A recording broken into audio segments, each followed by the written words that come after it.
Alors bonjour à tous. Aujourd'hui, nous continuons notre lecture du catéchisme de l'Église catholique et nous en sommes rendus à la question numéro 74 du Compendium, qui est qu'est-ce que la chute des anges? Eh bien, voici une réponse. Par cette expression, on veut signifier que Satan et les autres démons, dont parle la Sainte Écriture et la tradition de l'Église, alors qu'ils étaient des anges créés bons par Dieu, se sont transformés en méchants, car par leur choix libre et irrévocable, ils ont refusé Dieu et son règne, donnant ainsi naissance à l'enfer. Ils tentent d'associer l'homme à leur rébellion contre Dieu, mais Dieu affirme dans le Christ sa victoire assurée sur le malin. Et donc nous prenons les paragraphes 391 à 395 du catéchisme pour étayer cette réponse. Donc derrière le choix désobéissant de nos premiers parents, il y a une voie séductrice opposée à Dieu, qui par envie les fait tomber dans la mort.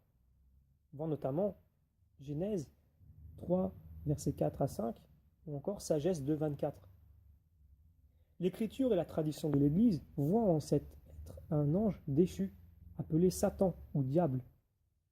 L'Église enseigne qu'il a été d'abord un ange bon, fait par Dieu. Le diable et les autres démons ont certes été créés par Dieu naturellement bons, mais c'est eux qui se sont rendus mauvais.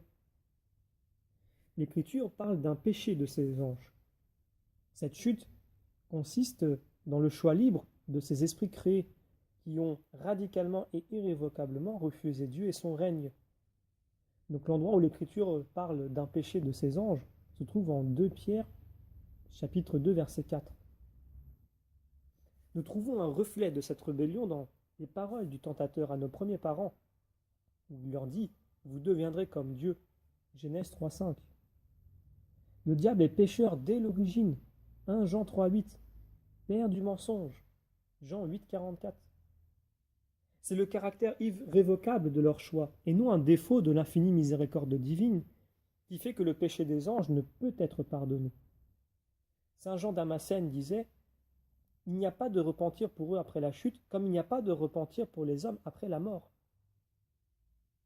L'Écriture atteste l'influence néfaste de celui que Jésus appelle l'homicide dès l'origine, en Jean 8, 44, et qui a même tenté de détourner Jésus de la mission reçue du Père.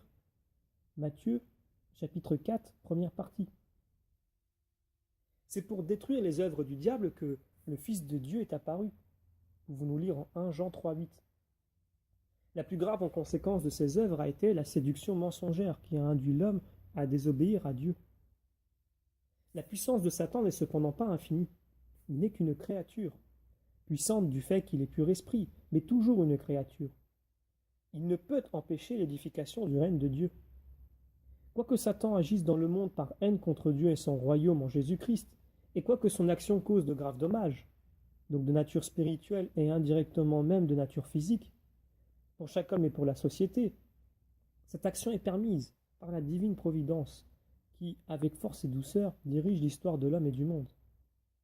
La permission divine de l'activité diabolique est un grand mystère, mais grâce à Romains 8, 28, nous savons que Dieu fait tout concourir au bien de ceux qu'il aime.